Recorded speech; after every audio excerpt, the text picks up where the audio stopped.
Hello everyone, I am Pankaj Singh welcoming all of you on Drishti online platform for the 100 most important topic for Prelims 2026 of Geography section and in the 13th episode of it. In this 13th episode, before starting that, we have to do all the questions that I have given in 12th episode.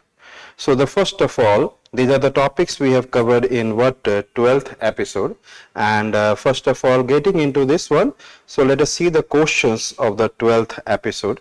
Here consider the following statement regarding El Nino Modoki. So it is the first statement, it is characterized by warming of sea surface temperature in the central ocean while the eastern and western Pacific remain cooler. Yes, if you will go and see the video, you will find that yes, it is a correct statement. So this statement is correct. In this case, central Pacific Ocean is warmer and then western and eastern Pacific is relatively cooler. And trade winds completely collapse during El Nino Modoki events. That's a wrong statement. Trade winds completely never it is in a good amount of trade winds, northeast trade wind and southeast trade wind is going on. Cold water upwelling along the eastern Pacific. Cold water upwelling along the eastern Pacific is not completely suppressed during El Nino Modoki. So here the cold water upwelling, yes, if it is a cooler region is there, so it is in a cold water will be there along the eastern Pacific is completely suppressed or not completely suppressed during the El Nino. So we can be able to say that during it is not completely suppressed. Means if it is coming up upwelling, if it is completely coming, it is in a very cold one, but it is little bit coming and little bit suppressed. Therefore, it is said that not completely suppressed and some water is little cooler on the eastern Pacific. Yes, eastern Pacific is little cooler. So here it is not completely compressed. So this statement is correct. So on the basis of that one, we can say that the option A, 1 and 3 only is what? Correct. So the next question, with reference to the atmospheric circulation during El Nino Modoki, consider the following statement. First, convection is concentrated over the central Pacific. Where the warmer will be there, central Pacific is warmer, therefore convection is concentrated to the central Pacific region. This statement is correct. A double sail walker circulation develops with sinking over both eastern and western Pacific. In the central Pacific it is getting up and then going away, and then on the eastern Pacific and central Pacific it is, I said that it is a descending down, sinking down. So this statement is also correct. Descending air occurs predominantly over the eastern Pacific Ocean, similar to the El Nino event. No, it is descending over western Pacific and also eastern Pacific. So this statement is wrong and we can say that option A, 1 and 2 is correct only. Now the next one that we can say, consider the following statement regarding tropical cyclones. And here the question, they are characterized by the presence of well-defined, yes, tropical cyclone. They are characterized by the presence of well-defined warm and cold fronts. In the tropical cyclone, there is no warm front, no cold front. Yes, it is only in the temperate cyclone that is known as an extratropical cyclone. So this is wrong. They exhibit a vertically aligned structure with low pressure centers extending from the surface to the upper troposphere. Yes, yahan se it is coming from this one. So from the ground till the top, it is in a low surface region, it is there vertically. So they exhibit a vertically aligned structure with low pressure center extending from the surface to the upper troposphere. Yes, it's absolutely correct. Go and see if you have any kind of confusion. So go and see the last episode, 12th episode here, completely it has been explained. Next one, third statement, their structure is largely symmetrical with well-developed eye and eye wall. Yes, generally you can be able to say that there is an eye is there, around eye wall is there, there is an inner spiral rain band, outer spiral rain band. So well structured symmetrically it is there. So the second statement 2 and 3 are correct and we can say that option B, 2 and 3 only is correct. After that, we can be able to see, like I say, consider the following statement regarding extratropical cyclone. Means it is talking about temperate cyclone.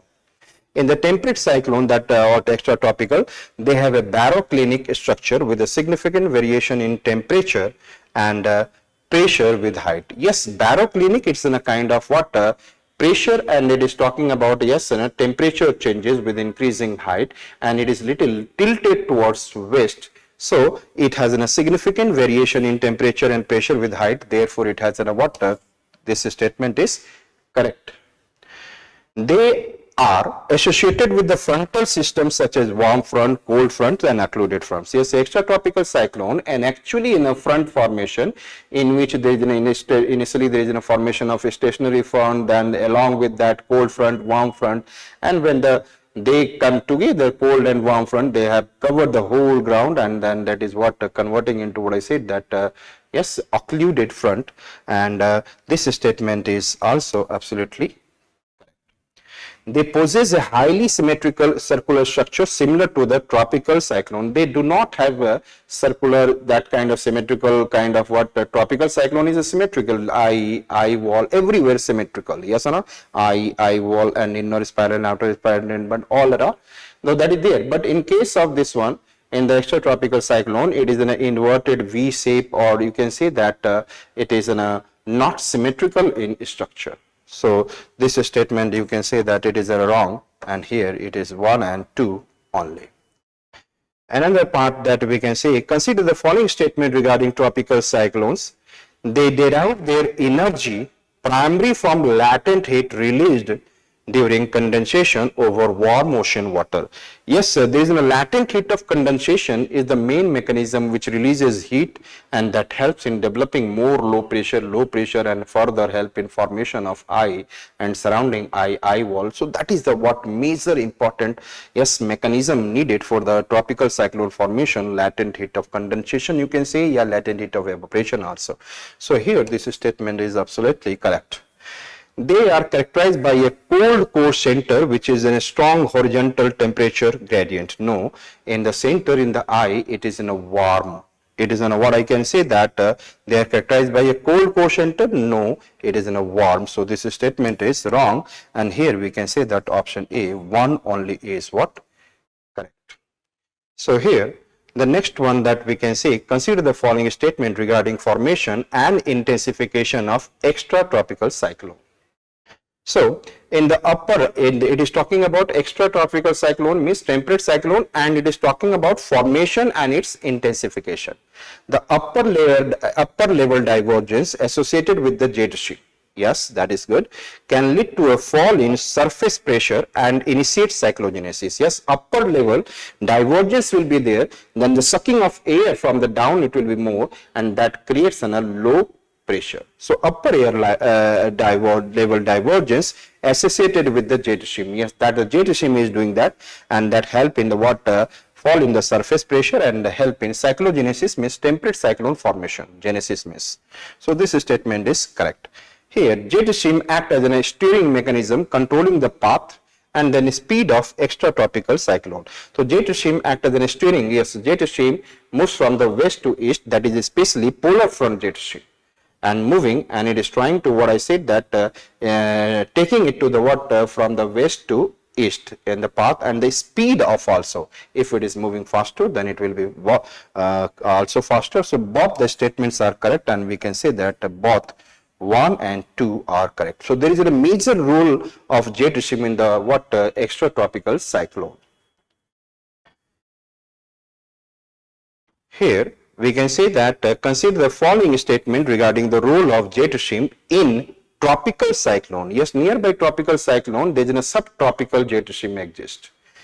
And here I said that a strong jet stream can inhibit the formation of tropical cyclone by increasing the vertical wind shear. Yes, it will, if the tropical cyclone is in a vertical structure, and if the jet stream is faster, then it will remove the top surface, and that is known as a high shear force.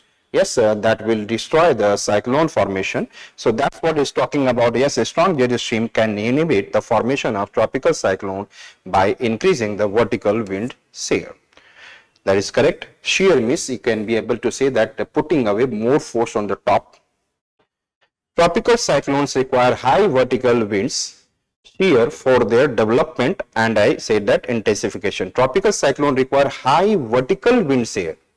There is nothing as such for their development, so this is then a wrong one, and we can say that there is what shear force should be very minimal. Shear force should be minimal. So we can say that option A, 1 only is correct. And if anybody is having any doubt, please go and see the last 12th episodes of this I said that section which is going on, the 100 most important topic for prelims 2026. Go and see, then you can be able to feel it. So another that we can see, and this is for the UPSC 2020, it has been asked that jet stream occur in the northern hemisphere only. No, it is in both hemispheres. So this statement is what? Only some cyclones develop an eye. Yes, not every cyclone develop an eye. It depends upon the how much low pressure the center is there. When the cyclone is what developing in better quality, high standard kind of high powerful, then they develop an eye. Not every cyclone. So only therefore only some cyclone develops an eye. Yes, this is correct word. The temperature inside the eye of the cyclone is nearly 10 degrees lesser than that of the surrounding. No, inside the temperature is hot, not less. It is hot in comparison to surroundings. So on the basis, but it is saying 10 degrees lesser means it is a colder. So that's a wrong statement, and we can say that only 2 statement is correct.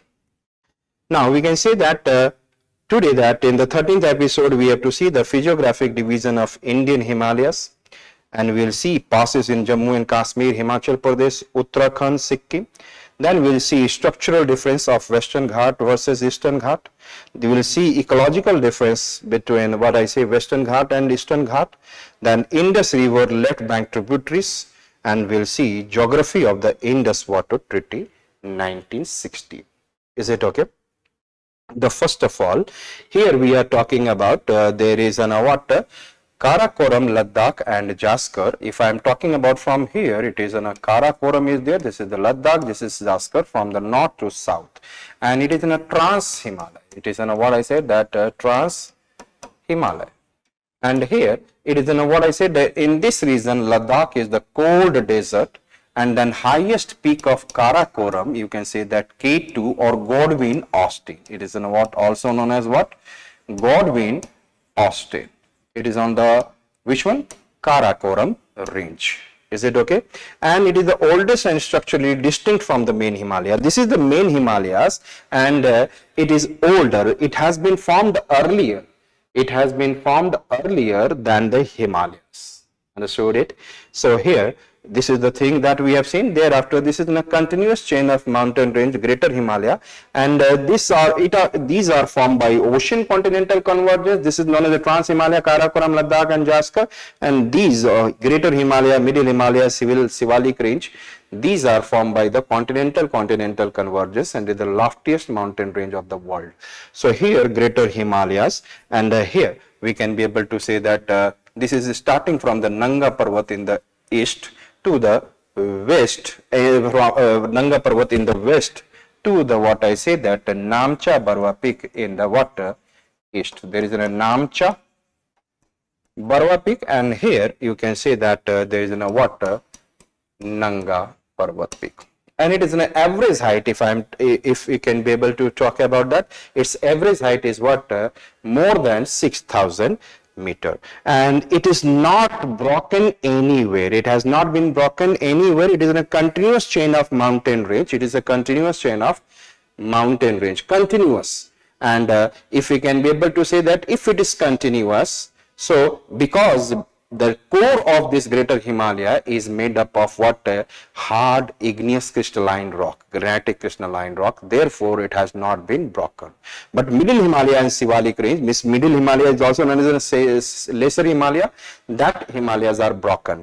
Here we can be able to say that in this region thousands, height is more than 6,000 meter and all, average height I am talking about. Yes, Anand? So you can be able to say that the most of the, I said that glaciers of the Himalaya, this you can see thousands of glacier is used to be on the what Himalaya, and you can be able to say, therefore it is also known as a Himadri. So the greater Himalaya is also known as a Himadri, and it is in a permanently snow covered height and most continuous and highest. And it acts as what I said that this greater Himalaya stops coming cold winds to come towards India, and India has what I said that it is acting as a climatic barrier, and Indian climate is becoming different. Otherwise, when the cold winds are able to come to India, the Indian climate will be different. So it is acting as from the Central Asian region, from this region, when the cold winds are coming, lofty Himalayas are obstructing the movement of those cold winds. So a climatic barrier, you can say. And the Mount Everest in the Nepal, it is the highest what we can say that peak of it. Mount Everest is there, there is a Lhotse is there, is a just in the Nepal Lhotse, and there is a Makalu, Choyu, different kind of, I said that higher peaks in this region, and nearby in the Sikkim there is a Kanchenjunga, you can say that. Is it okay? And thereafter we can say there is a lesser Himalayas, and the lesser Himalaya is what I can say that it is a broken one, and its height is around 3900 to 4500 meter. Somewhere it is also mentioned as 3500 to 4500 meter. This is a lesser Himalaya, means greater, lesser than greater Himalaya, therefore it is also known as the lesser Himalaya, or it is middle Himalaya. And it is also known as the Himachal Himalaya. The other names are there. It is in a broken, not continuous. In Jammu and Kashmir it is known as the Pir Panjal. In the what you can say, in the Himachal Pradesh it is known as Dhauladhar. In the Uttarakhand it is known as you can say that Nag Tibba and Masuri. In the Nepal you can say that it is known as Mahabharata range, and further here they have been what merged with Sivalik.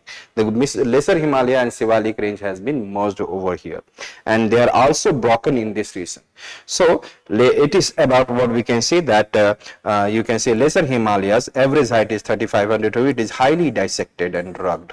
Okay, it is broken and different names are also there.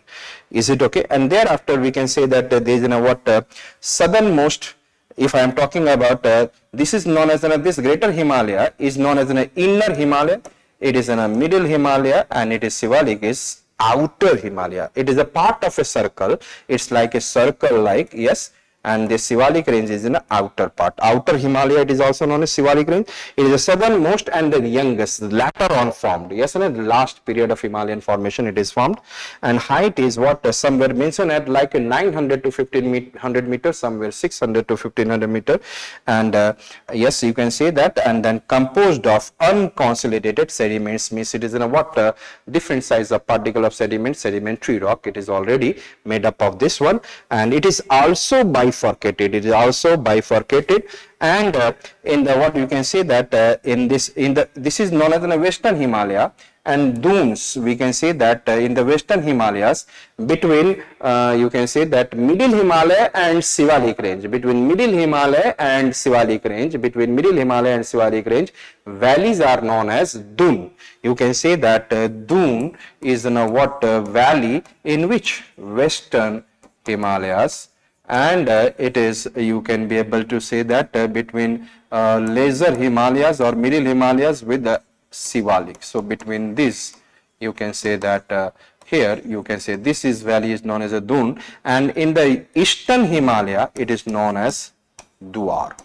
So in the eastern Himalayas it is known as what Duar. So here we have been able to see that these are, and just a Dehradun, Kotli, you can say that Kotli, Dun, these are the different, and you can say that there is what some plain areas are zone of settlement. These are the things that we have seen. Now we are going to see that question based on it. We have to answer that. And you know that already I have talked about it. Yes, yes, I have said this is a Trans Himalaya. I have mentioned everything. It is made by the ocean continental. It is made by the what? Continental. Both are different. And Trans Himalaya means after crossing. Trans means cross. It is not a Himalaya. After crossing whatever the mountain range exists, it is known as, if any other mountain range exists here, we will say it is a Trans Himalaya. Means after crossing. Trans means cross. Consider the following statement regarding the Himalayan ranges. The Trans-Himalayan ranges lie to the north of Greater Himalaya and include the Karakoram range. Yeah, you have to say whether it is right or wrong. The Greater Himalaya is the highest and the most continuous range with the permanent snow cover. Yes, you have to say whether it is right or wrong.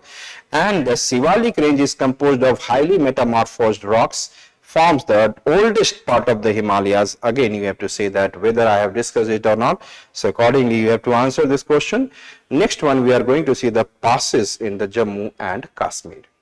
Here, that important pass that we can be able to say there is a Pir Panjal Pass, here Pir Panjal Pass, where it is, you can say, historic Mughal route connects what? The Kashmir Valley. Here you can say that Poonch district and all, here it is in a Kashmir Valley, it is connecting that. So you can say there is a what? Pir Panjal Pass, and then another one that we can say Banihal Pass, it is connecting Jammu region. Here it is in a Jammu, Kathua and all. So here Jammu and then connecting, yes, Srinagar, this is what Banihal Pass, or it is a Jammu and Kashmir Valley, and crossing which mountain range? Pir Panjal range.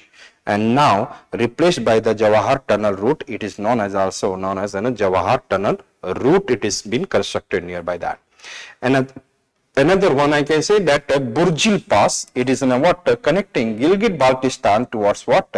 India. And here it is, you know, that Buzdil log hote hai, that it is in a Burjil connects Kashmir, means the Gilgit region in the Pak occupied Kashmir towards India, and it has a very historic important. And even we can say that in the Kargil war and all, every time the people came to what from this major Burjila Pass.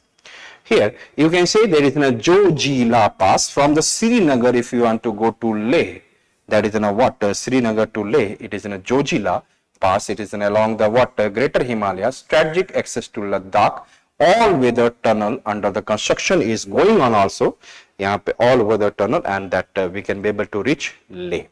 After that there is again another one, it is in the same part of it, there is a Fotula. It is in a Srinagar Leh highway. It is in a Srinagar.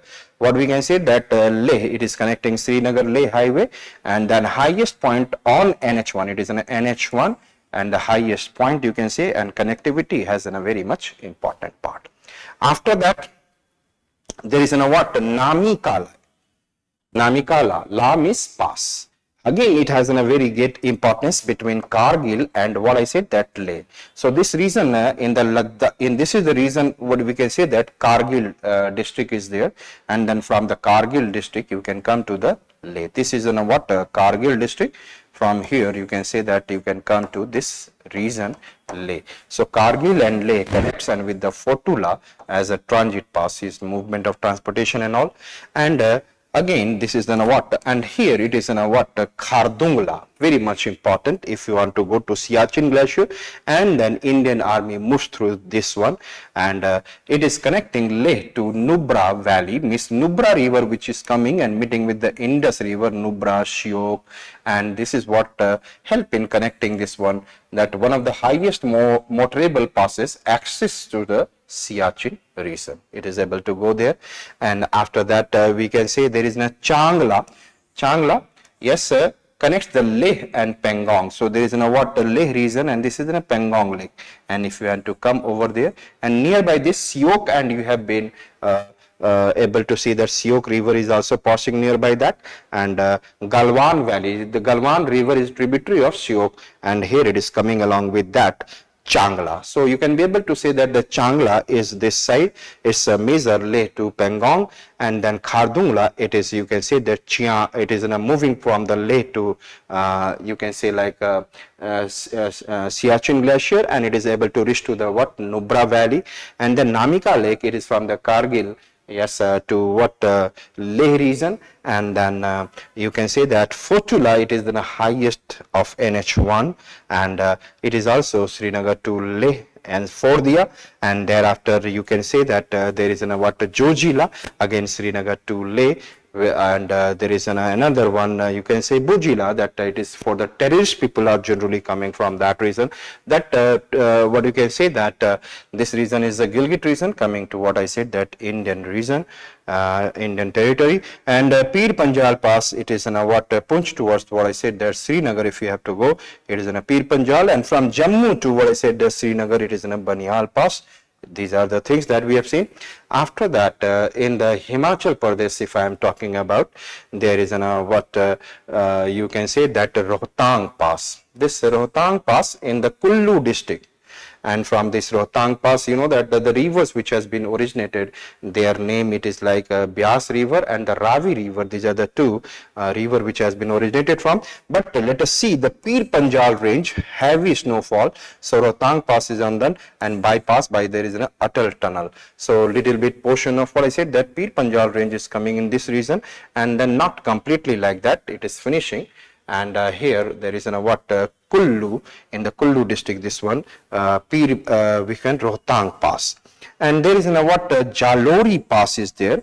There is in a Kullu to Simla region. If you want to go to Kullu to Simla region, there is what Jal mein utar ke jao, that is what Jalori Pass. It is a lower altitude, and it has a only importance if somebody wants to go to Simla to Kullu, so that we can say that this is a Jalori Pass. And you can say that Kunjum Pass, and the Kunjum Pass is in the Lahul Spiti Valley, and here there is a Lahul, it is in a kind of river valley, Spiti is in a kind of river valley, and this region is a Lahul Spiti district is also. So it is connecting, this side is Spiti Valley and Lahul Valley, so it is connecting Lahul and Spiti. So therefore it is in a gateway to, yes, Spiti, yes. And another Shipkila Pass, if we can be able to say this Shipkila Pass, it is connecting China to what I said, that India, and through which Satluj River is coming.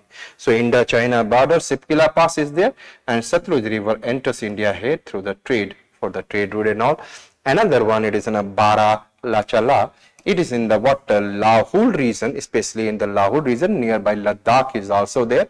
And from here, you know that the two rivers originated, Chandra and Bhaga, they get together, become Chenab. So actually some books it has been written that Chenab river originated from Baralachala, but even then you can say that yes, it is originated, but actually the two smaller rivulets are there, which is originated Chandra and Bhaga, they become Chenab. And here you can, it is in a meeting point of three mountain ranges are there. Here it is in a Jaskor range is also there. There is in a meeting point of what some greater Himalayan is there also, and then Pir Panjal is also, it is the meeting point, three mountain ranges meeting point we can be able to see. In this we have seen, and after that in the Uttarakhand we can be able to say that some Manala, here it is in a Manala, Mana Pass is there in the Uttarkasi district, here it is, and it is in a what near Badrinath, and it is Indo-Tibet border and Indo-Tibet. So if you want to go to China, or you can say that Tibet, both are same at present time. So Indo to Tibet border, you can be able to see that is in a, and there is an Uttarkasi district nearby that, one of the highest passes in the, not highest, one of the highest passes we can say. Another one we can say Nitila or Niti Pass. Yes or not? It is in a very ancient trade route that we are doing with the Tibetans, and then we can say Nitila. And you can say it is in the Chamoli district, yes, yes, in the Chamoli district, and ancient trade route with the Tibet. And here you can say that nearby Nepal border there is an Uttarakhand, and this is what China side. So it is a transaction of what I can say that India, Nepal, China. Is it okay? And it is a route to the Kailas Mansarovar. It is a religious place that we are going towards to Tibet or China, Mansarovar Yatra. That is okay.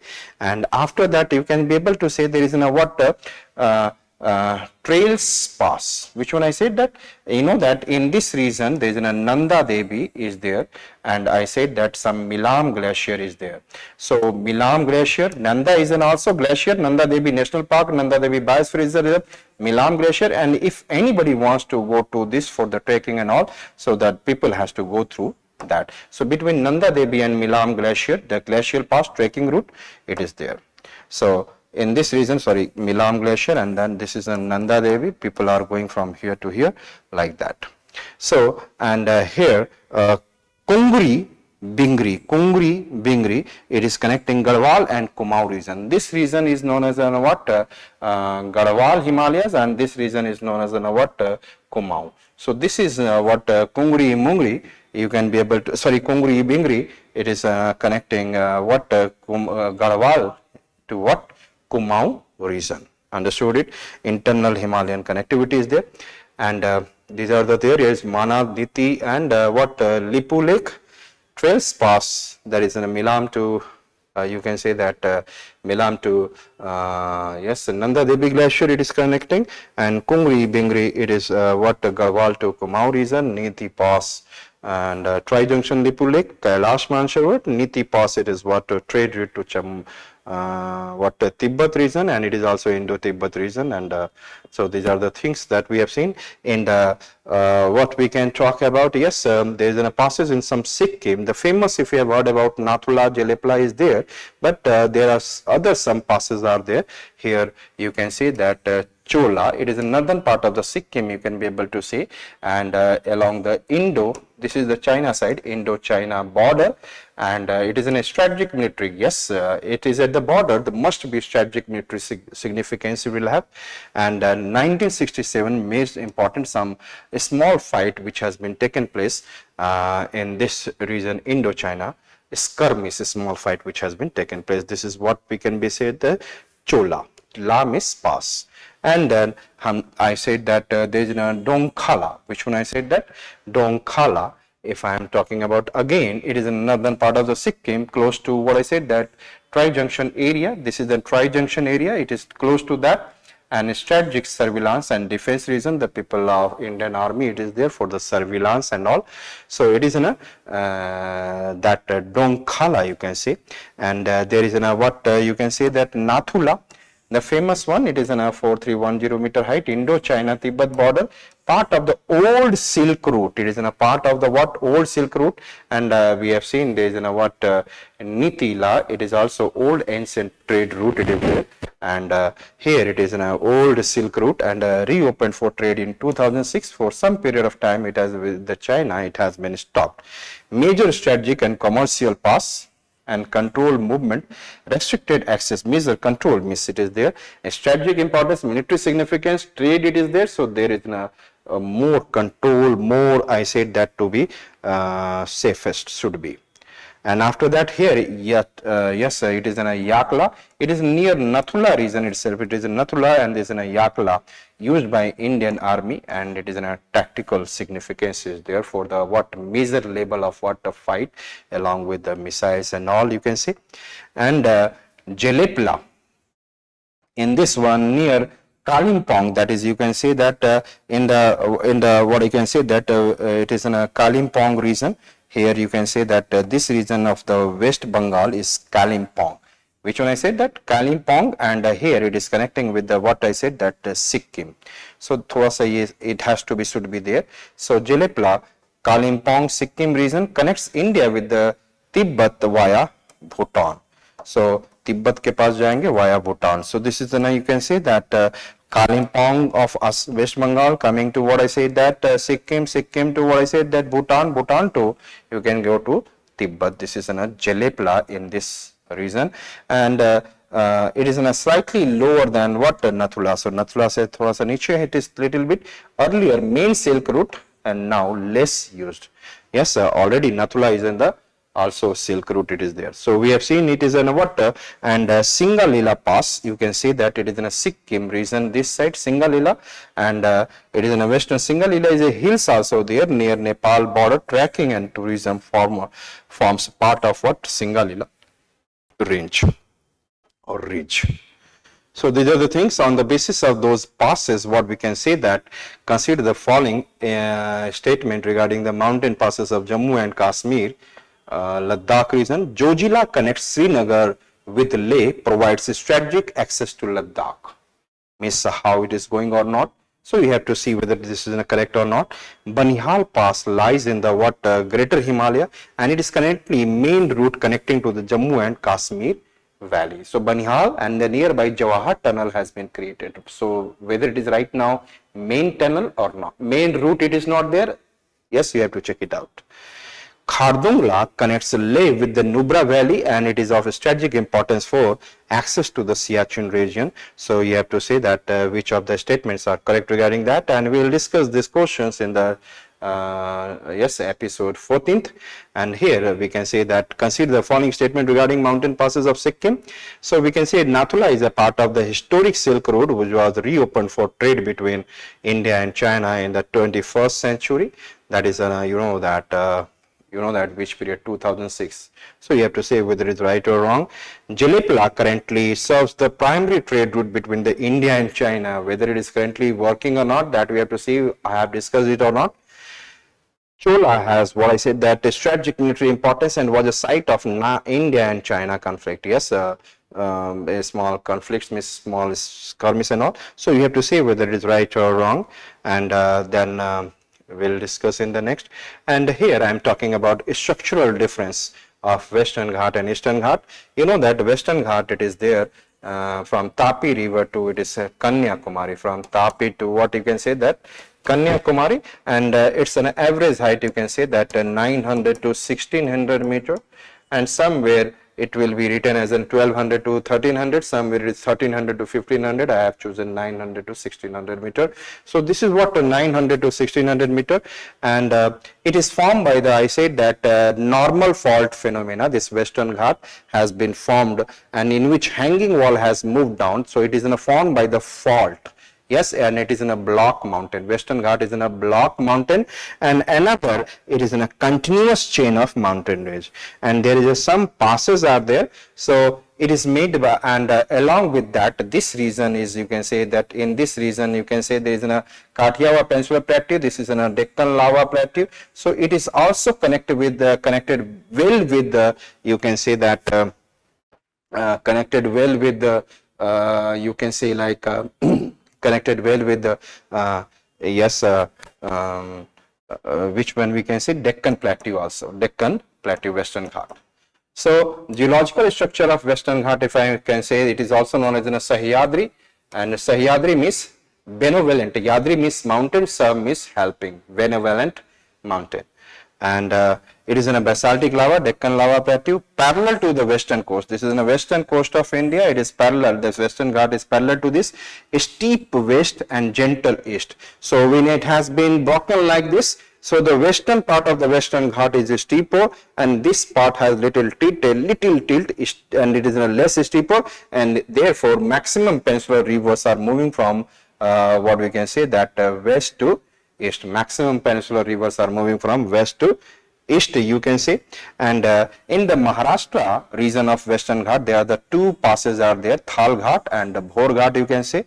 And in this Kerala region, there is a what Pal Ghat gap. It is also known as a Palakkal gap. One more gap is there, you can say Senkota gap, and it is in a continuous chain of mountain range. It is in a continuous, but Eastern Ghat, it is not continuous. Here you can say that it is in a continuous, it is in a discontinuous, and it is a 900 to 1600. Its height is low, you can say that around 600 to 900 meter.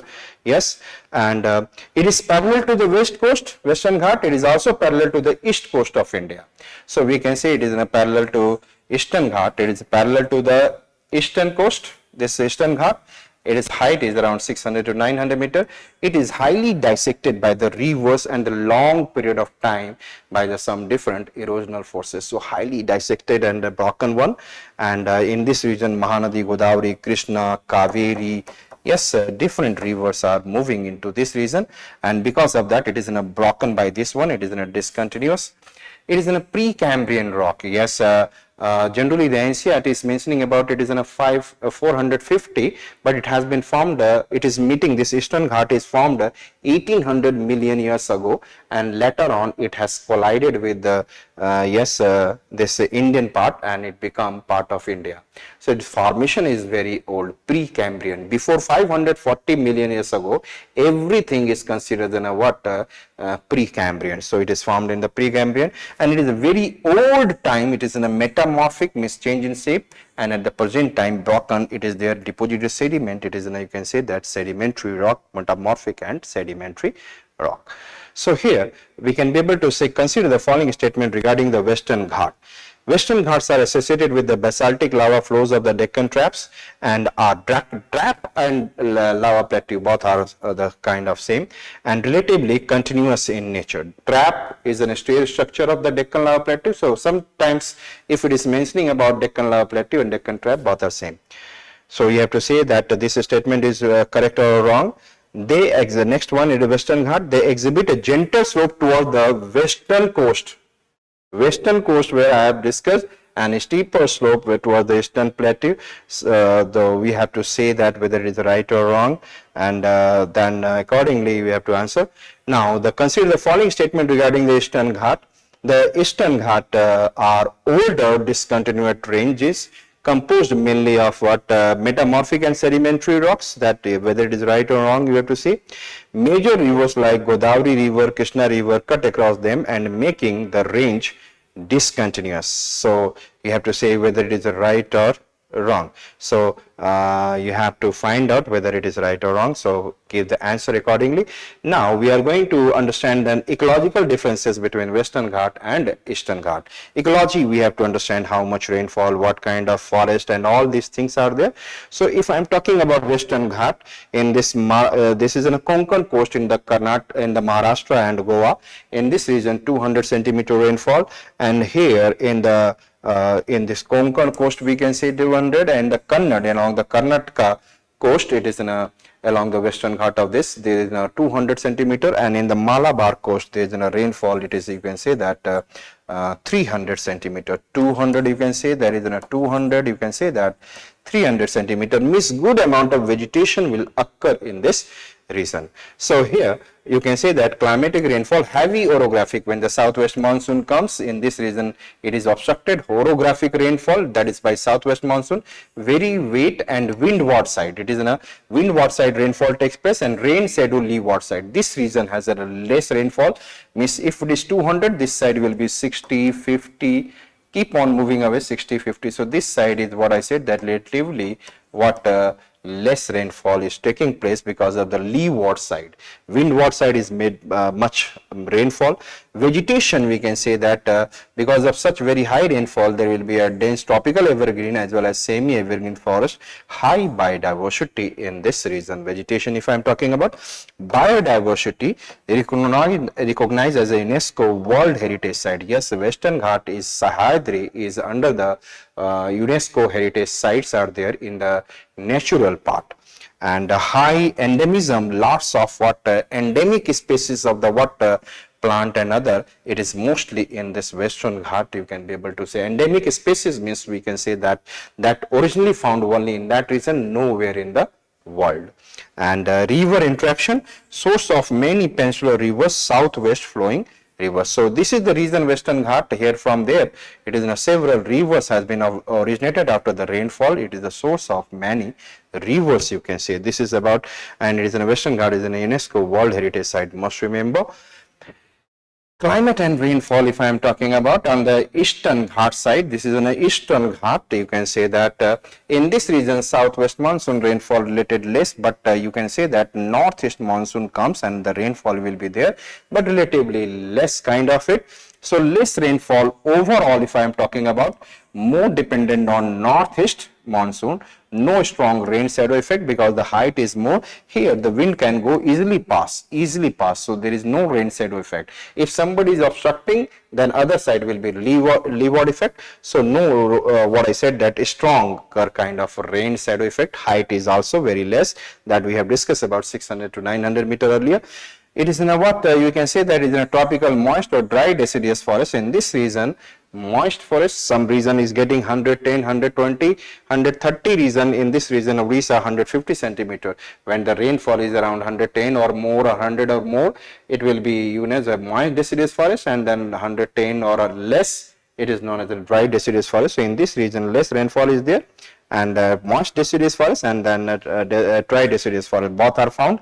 Less dense vegetation, and in this region compared to the Western Ghat, it has a very less species of the trees and vegetation. Rivers cut across the ranges. Yes, there is Mahanadi is there is you can say that Godavari, Krishna, Kaveri, different rivers are there. No major river origin dominance. In this region, in this Eastern Ghat region, no river originates. Major rivers, not minor rivers are originating, major not. So consider following statement regarding the rainfall and the vegetation. The Western Ghat receive heavy orographic rainfall from the southwest monsoon, leading to the dense tropical evergreen forest. Yes, you have to say whether it is right or wrong. The Eastern Ghats experience a strong rain shadow effect similar to the leeward side of the Western Ghats. So you have to say that whether it is right or wrong. So check it out. And now that consider the following statement regarding the biodiversity and river system. That Eastern Ghats are recognized as a UNESCO World Heritage Site and exhibit high levels of endemism. So that we have to say whether it is right or wrong.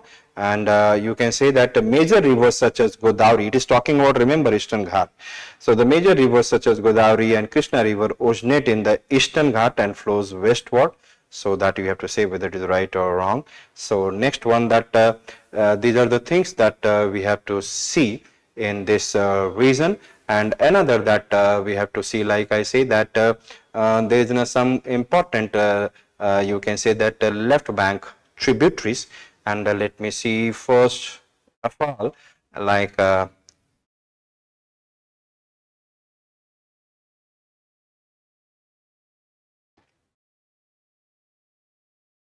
here we can say that this is an Indus river, and this Indus river's origin from the Bokharchu glacier entering into India, and then from the Nanga Parvat it has taken southward turn coming into Pakistan. This is the Indus river, and it's important, you can say that left bank tributaries, or you can say that Sabera, Chacha, G.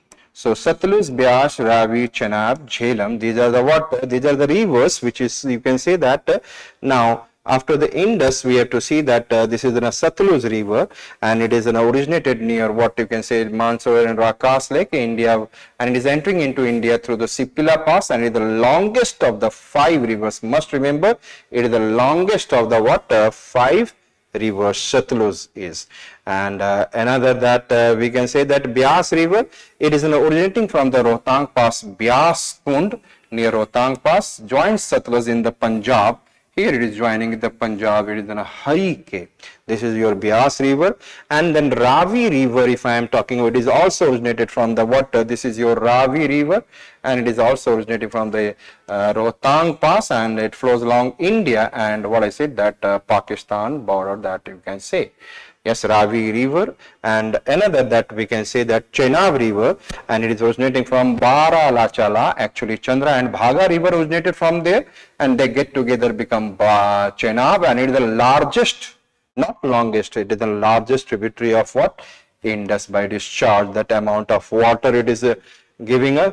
And there is there is a very Nagi spring, means underground water is coming, and there is a spring from there. Jhelum river is originated, and it is passing through the India's largest freshwater lake, Voolar, and thereafter it enters into Pakistan, and further it comes and joins with Chenab river. So these are the things that we have seen. So consider the following statement regarding the tributaries of Indus river system. The correct west, it is talking about, listen me, correct west to east. That is, we have seen in this one Satluj, Beas, Ravi. We have seen east to west, Satluj, Beas, Sabera, Satluj, Beas, Ravi, and thereafter we have seen Chenab, then Jhelum. So it is talking about, yes, statement regarding the tributaries of the Indus river, the correct west to east sequence, west to east of it is in a Jhelum, then Chenab, then Ravi, then Beas, Satluj, that we have to say whether it is right or wrong. Another, the Chenab river is formed by the confluence of the Chandra and Bhaga rivers near Tandi, that we have to say whether it is right or wrong. And then the Ravi river flows entirely within India. Ravi river flows entirely within India, does not cross into Pakistan, that we have to say whether it is right or wrong. You have already seen. So now the next one that we are going to see, it is about Indus Water Treaty of 1960. In this one we have seen Satluj, Beas, Ravi, Satluj, Beas, Ravi, Sabera. These are the 3 eastern rivers. It will be completely utilized by India. Satluj, Beas, Ravi, completely utilized by India. These are the eastern rivers, and three eastern rivers, like we can say, there is Chenab, Jhelum and Indus. It will be utilized by Pakistan in 80:20, but it has been said that India will not use this river for consumptive uses, like water has been taken and given to the irrigation system. Yes, India can use it for the making the dams electricity production, but if you are making and then transwashing, moving the river water in the irrigation, that is not in the use. You can say that here that eastern rivers are like Satluj, Beas, Ravi, and India has a full control, irrigation, hydropower storage, whatever they can do. Yes, irrigation is known as the consumptive uses, means you are using water in the agriculture field, consumption you are doing.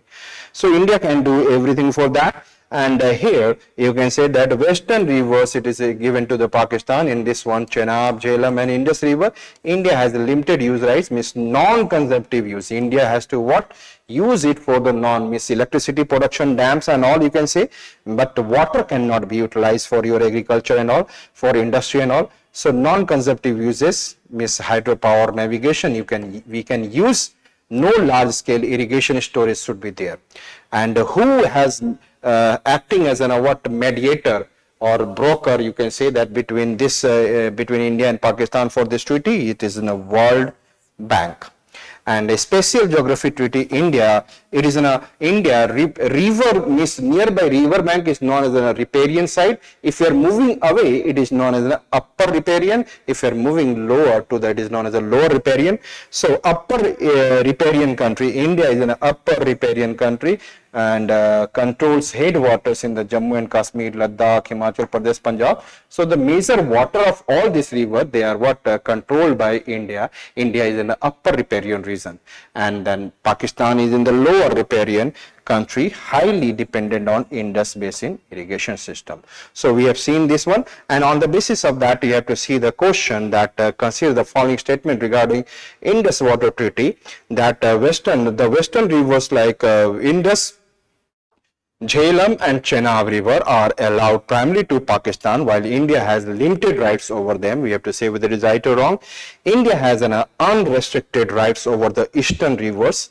India has unrestricted, means there is no restriction of the eastern rivers, Ravi, Vyas and Satluj river, including storage, irrigation and hydropower.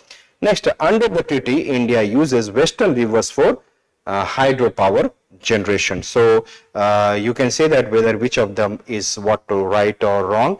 So here we have been able to see that this 13th episode. So I will suggest you that utilize this knowledge, and these are very much important topics. And please, and if you like the video, go and join this channel and try to get the maximum knowledge for your selection. So we will again meet in the next episode. Till then, for more informative content, like, share and subscribe, and do not forget to press the bell icon to get the notifications.